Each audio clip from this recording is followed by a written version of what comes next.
Gotta hit that dramatic YouTube entry. What's going on, folks? Welcome back to Deer and Donuts. No crazy intro, no crazy build-up, just straight to the facts. In my opinion, which nobody asked for, some unpopular opinions that the hunting community as a whole gets wrong. Now, the hunting community is no different than any place else in the world. There's fads, there's followers, there's folks that get paid a lot of money to do the marketing thing, and it's fairly successful. And I think that may lead to some opinions which maybe aren't based in fact and reality and just emotion, so we're gonna dive into that.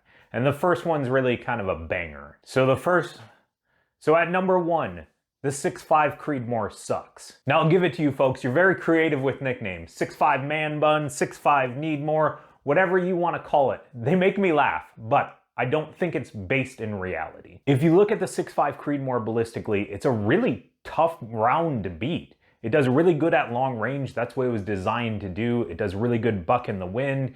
It does really good being a low recoiling round for a newer shooter or just somebody that's recoil sensitive. I'll admit it, I hate recoil. So 6'5 Creedmoor, right in my wheelhouse of rounds I would consider. Now I don't think it's the perfect round. I think if you're looking at a very large game like an elk, a moose, something of that nature, it's probably not going to be your ideal round. Can you get it done on elk? Absolutely. Seen it done. But if you're looking for just one round that's going to get you through everything, at Creedmoor is tough to beat. I can tell you I personally shot my deer with a buddy's 6'5 Creedmoor this year, just under 500 yards. Thing performed flawlessly. Deer went like, I don't know, 30 yards and piled up. I think it is all about that shot placement, guys.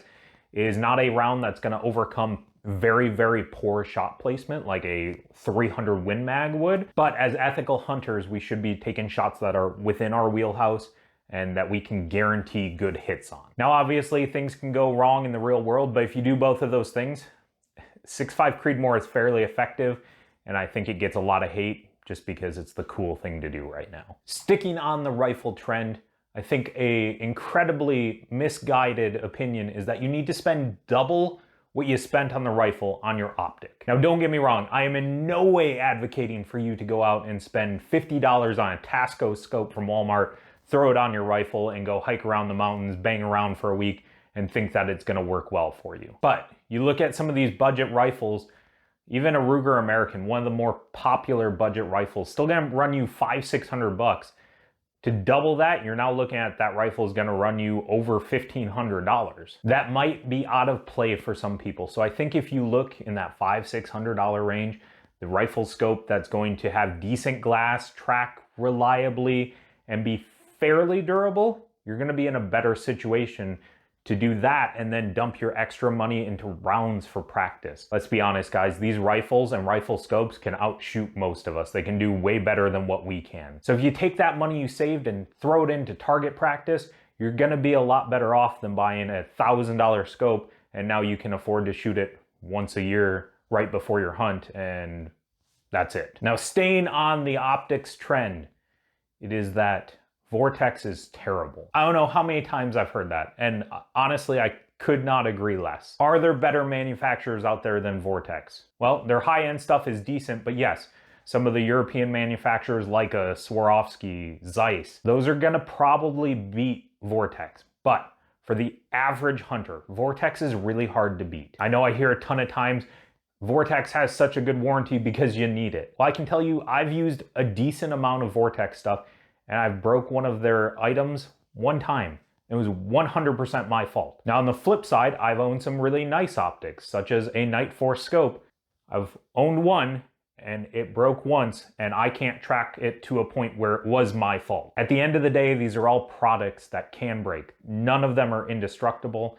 And I think the bang for your buck that you get out of Vortex, it's really hard to beat. Speaking on bang for your buck, I think another one is that you need to buy super high-end optics. Now again, not advocating that you should run out and use your money for the Vortex Crossfire and make that your primary hunting binocular if you have the money to do otherwise. But I think at the highest end of binoculars, those Swarovski, Zeiss, Leica, even the high-end Vortex, you hit a point of diminishing returns. I think your absolute best bang for your buck is right in that highest mid-tier range. They aren't going to be quite as good as those high-end binoculars, but are those high-end binoculars that are 2 times the price really double as good? Absolutely not, in no way. So I think if you're looking for the best way to spend your money, it's that upper end of the mid-tier of optics. It's going to do absolute wonders for you.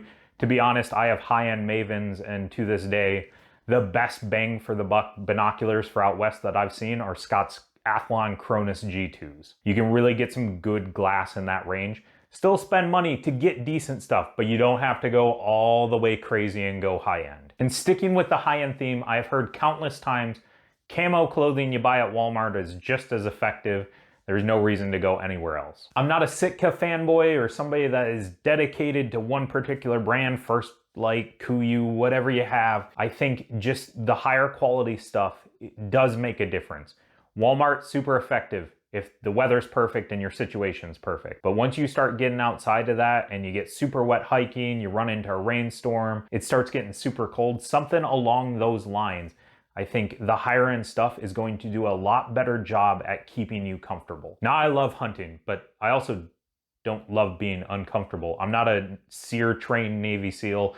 I don't think most of us are. We do this for enjoyment and a hobby. So for a lot of us, if we start getting like uber uncomfortable, it is probably going to be the end of the hunt. And if I can stave that off just a couple more days through better quality clothing, I'm gonna do that. Now again, this is not me advocating for you to go spend $2,000 on a complete Sitka setup, but I think having a couple of pieces in your arsenal that are gonna keep you dry and comfortable out in the field really goes a long way. The rest of these are not at all gear related. They are going to be actual hunting style related. And I'll start with that you need to go super deep to kill an animal. Don't get me wrong, I've done some backcountry backpacking hunts, but I think for a lot of us, getting 6-7 miles deep, probably not necessary. I do it more for the sense of adventure and the cool places I get to go. To be honest, I'm probably walking past a ton of opportunity just to get where I'm going. I think you need to get away from the road, but I think a mile, probably about that sweet spot where you start hitting a higher density of game animals. So again, if you want to get super deep into the backcountry, have at it. But I think if we're being honest with ourselves, part of that's for the adventure and the fun of it, not so much because the opportunity to take animals is exponentially better. And my final unpopular opinion is the classic saying of don't pass on the first day what you would be happy with the last day. I've tried and I have tried to get down with that saying and live it, but I just can't. I think there are genuinely animals that I'm happy and thankful to take on the last day that had I ended my hunt on day 1 with it, I probably wouldn't have been as thrilled. For a lot of us, it is about getting out in nature, having time with family, having time with friends, and once you tag out, that's kind of done. So to just say I'd be happy with this meat buck on the last day, so let me end my season 15 minutes after first light, I just can't get down with it. Those are some of my unpopular hunting opinions, but I want to know yours. Do me a favor, jump in the comments, let me know what your most unpopular hunting opinion is. Our favorite one, gonna win a free Deer and Donuts hat. But until next time, jump on down, hit that subscribe button, come hang out. I'm Matt with Deer and Donuts. Goodbye.